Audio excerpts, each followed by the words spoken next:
Hello and welcome to day one of e-learning. Some quick announcements as usual. So ideally I'm going to post twice a week, Monday and Wednesday at 9 a.m., although I may post more or less depending on if the week calls for it. Office hours and Google Meet hours are posted in Google Classroom, hopefully. If not, then I will update them. This first week I'm going to play with the hours to see what works and what doesn't. Assignments. They will be due by the next instructional day. So if I assign you something Monday, it'll be due Wednesday. If I assign you something Wednesday, it'll be due Monday unless stated otherwise. And let's say you don't have a laptop. Well, that's okay. You can write your assignment on a piece of paper, take a pic, and upload them to Google Classroom. And comment here so I can take attendance. Teachers are supposed to take attendance based on if you interacted with the lesson. And a quick comment here or in Google Classroom or even a message sent to me signifies that you interacted with the lesson for the day. So please do that. A quick review of the things we were talking about before break. The main thing was deviance. What causes deviance? So a quick review on the term deviance. Deviance is when you break away from the norm, when you do something that is weird or abnormal behavior. And we were trying to figure out what caused it. Was it your upbringing? Did your family act a little bit weird and do things against the norm and pass it on to you? Is that why people act strange? Or is there no such thing as strange? The only thing that's deviant is whatever we call deviant. And then we talked about how to control deviance. So, one of the things we talked about was stigma. If you label somebody with a stigma, maybe they will change their behavior and try to act more quote-unquote normal. Now, let us begin with the lesson. So, what can you expect for today's lesson? We're going to talk about two crimes, blue-collar and white-collar crimes.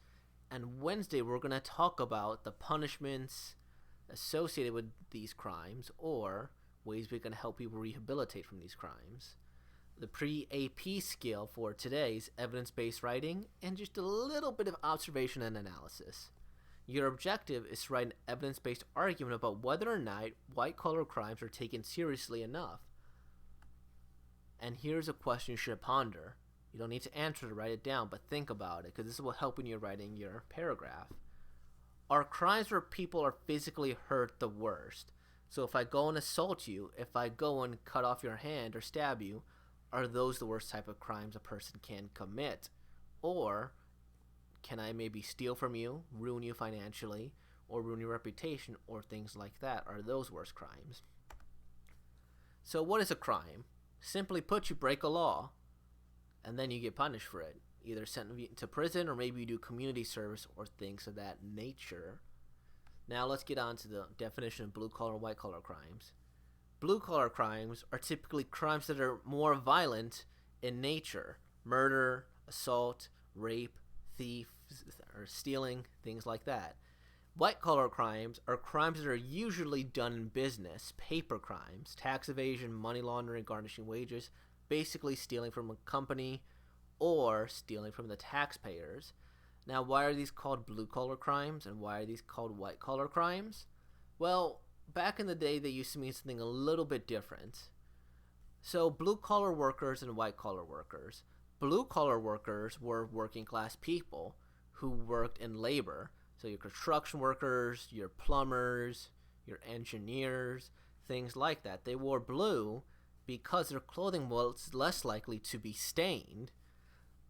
White-collar workers were people who worked in a business or an office setting, and they wore white, whereas less likely to be stained.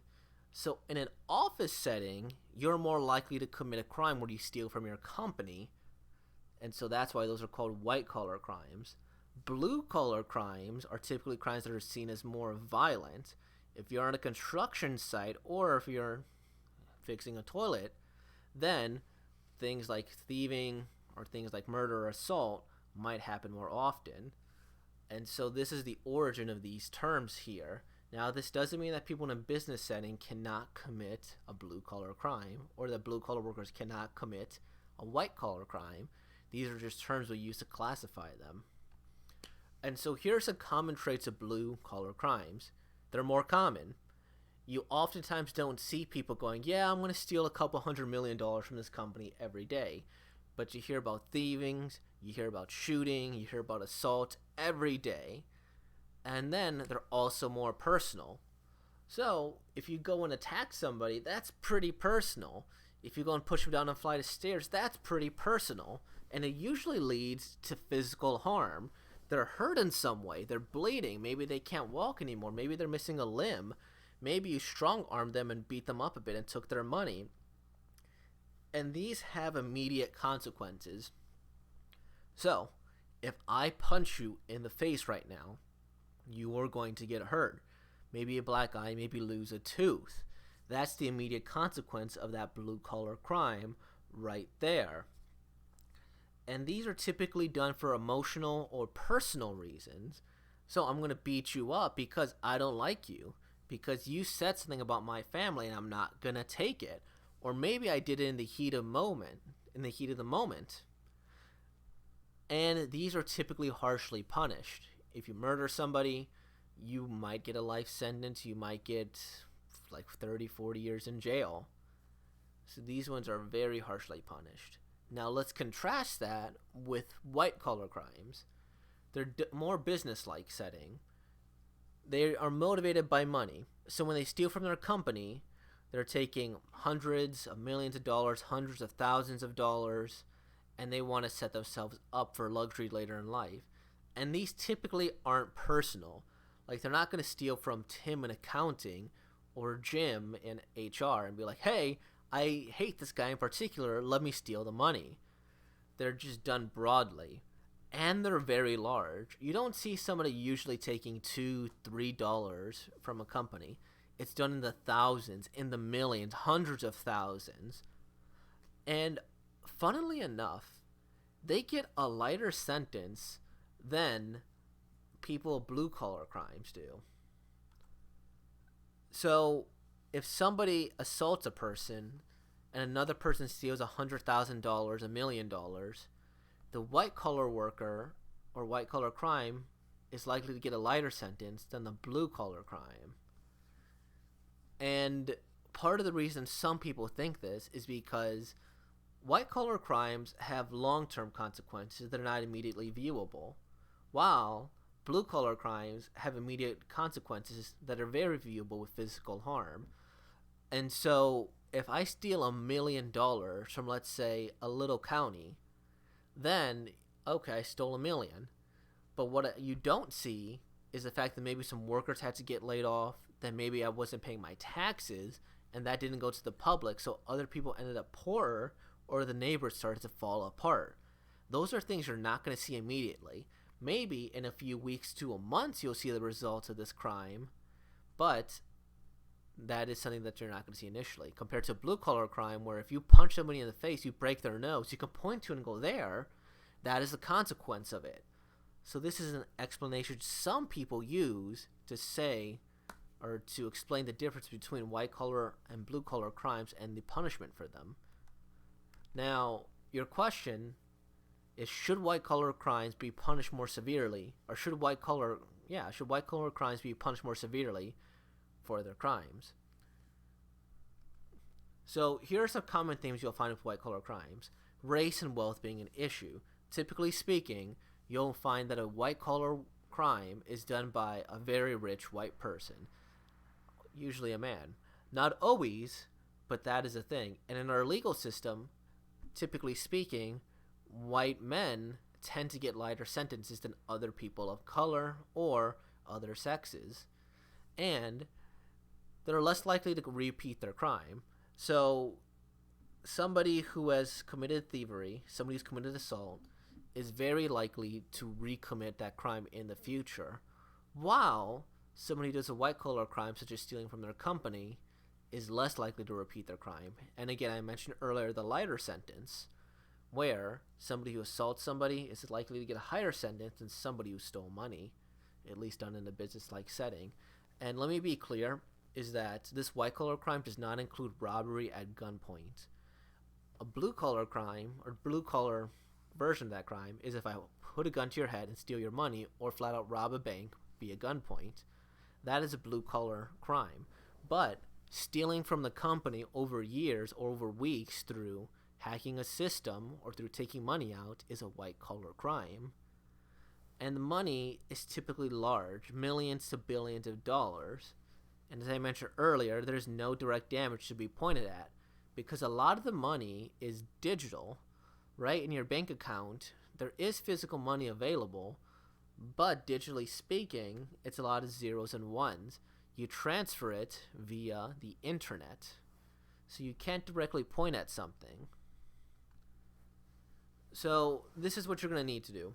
Answer this question. Should white-collar crimes be punished more severely for their crimes? You're going to write an evidence-based paragraph that addresses counter-arguments, and you can get your evidence from the articles. You might be saying, Mr. Aranda, what articles? Here are 3 articles that I gave you, and I summarized them basically in this slide. But let me click on the first article. Yes, I do have a lot of tabs open. Is white-collar crime treated more leniently in the U.S.? And this right here, it gives you an example of several crimes where people received a lower sentence than they were actually supposed to. Right here, where somebody got 47 months, even though their attorney pleaded for something higher. And again, this person here was sentenced to 5 years in jail, and they stole at least $45 million worth of money. Okay, and then with this one, too harsh or too lenient. And this here gives us examples of people who were given a large sentence for committing these crimes. So this person here, he had to pay $12 million for his crime, and he also got 30 million, or not 30 million years in jail. He got 30 years in jail after he stole $20 million. And of course, you'll see a bunch of examples here where it's up to you to determine whether or not the punishment was fit. Like, well, here's another one. $50 billion here worth of money, and he got a 150-year sentence. Is that too much, too little? Up to you. And then this here talks more about the nuance or the difficulty of sentencing white-collar workers. Oh, shoot. Right. Oh, right. That's because I'm in incognito. You should be able to see this article if you use a regular browser. And so this one talks about how this man here, he committed a white-collar crime, and then he didn't really get a punishment. I believe the judge told him, get back to work. That's the way you're going to serve your punishment, by serving the American public. Oops. And you'll be graded via this rubric, and we've gone through it before. Now, the format I want you guys to use is Melkrend. Now, what is Melkrend? Well, let's get into it. Melkrend, main idea, evidence, link, counter-argument, or refute, and end, a concluding statement. So the first 3 are the same. Main idea, tell us what the paragraph is going to be about or your stance. Evidence, provide us with evidence. Link, explain why the evidence is important. Counter-argument, now this is something I want you to do. Bring up the other side. What would somebody who disagrees with you say? Bring that up, put evidence, and then you refute it. Say why it doesn't matter, and then end it. Have a concluding statement. Now, if you don't want to be restricted to this format, you absolutely don't have to. If you do need the support with writing, I would suggest you use the graphic organizer in order to help you write with it. Now, if you completely understand what you need to do and you want to go start writing, by all means, you can. Just remember to review the articles and the question, should they be punished more severely for their crimes? White-collar crimes more specifically. And it's due 4:15 at 9 a.m. So read these, quote them. This is your evidence. Now, if you're having trouble writing, please continue watching the rest of the video, and then I'll explain the format with writing. The main idea. So what I did here is I took the graphic organizer and I essentially wrote what it might look like. So the first sentence, white-collar crime should be taken more seriously. The purpose of the M is to tell the audience what it's about and to have a stance. So that's your main idea. Evidence. this is the sentence starter at the bottom. According to, and then afterwards you summarize the evidence. So according to the article, sentences for white-collar criminals, too harsh or too lenient, and then you would summarize the evidence. So according to the article, some people get years for stealing millions of dollars. Other people get a slap on the wrist. Boom, summarize the evidence. Then this is the length. This is the sentence starter. This shows that, restate your main idea, because, so this shows that white-collar crime should be taken more seriously because, and again, this is just a restatement of the main idea. The main idea is here, white-collar crime should be taken more seriously. This shows that white-collar crime should be taken more seriously because, and then you explain why or why not they should be taken more seriously. And this is your own words. Use your evidence and analysis abilities to put your stuff here. And next, you should bring up the counter argument. And again, at the bottom is the sentence starter. Some may say that, then you post a counter argument, and then you put because, and you put their evidence there. So, some may say that white-collar crime should not be taken seriously because they have lower rates of recidivism according to the challenges of sentencing white-collar criminals. Now, ideally, I would want you to summarize what the evidence is about, but that isn't always necessary, and for the sake of space, I just wrote the title. So you're bringing up the counter-argument. Next, we're going to refute the counter-argument. And here are some sentence starters you can use to refute the argument or prove it wrong. However, what this fails to realize is, however, this is not true because, however, what they don't consider is, or just however. So these are sentence starters you can use in order to prove the other side wrong. And the paragraph, ending the paragraph. To summarize, to conclude, end. So again, this is due 4:15 at 9 a.m. The graphic organizer should be on the Google Classroom post. Use it to answer this question. Should white-collar crimes be punished more severely for their crimes? And again, write an evidence-based argument that addresses counter-arguments. You can get your evidence from the articles. Please ask me any questions if you do have any questions. Please check in so that way you can get your attendance as well. Thank you guys. I appreciate you. I hope you enjoyed the video. I hope you enjoy life. Bye.